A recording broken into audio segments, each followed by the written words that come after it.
Napakalaking bagay ng 6'10" athletic big man na si AJ Edo sa nakaraang kampanya ng Gilas sa World Cup. Opensa, depensa, rebounding, dirty works para sa Gilas. Yan ang mga inambag ni AJ Edo sa Gilas.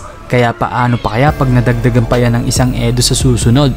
Heto ang kabaligtaran na posisyon ni AJ na si Femi Edo. Kung si AJ ay isang big man, eto naman si Femi ay isang wingman. Kayang magdala ng bola, mag-create ng sariling tira using his handles. He loves to attack the rim.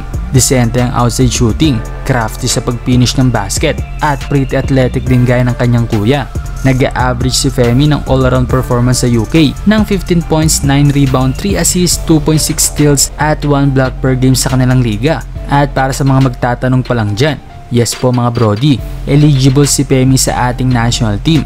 Sa katunayan, dapat kasama to sa under 16 nila Calum Harris, pero hindi naging pasok sa schedule niya kaya hindi siya nakasama rito.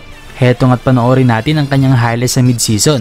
Pero bago yan, gawin nating mas exciting ang panonood nyo gamit ang legit betting site ng 1xBet. I-click lang ang link sa ating pin comment at gamitin ang maswerte kong promo code na 1x007. Tayaan mo ang paborito mong koponan sa NBA, sa PBA o miski sa ibang sports ay pwede.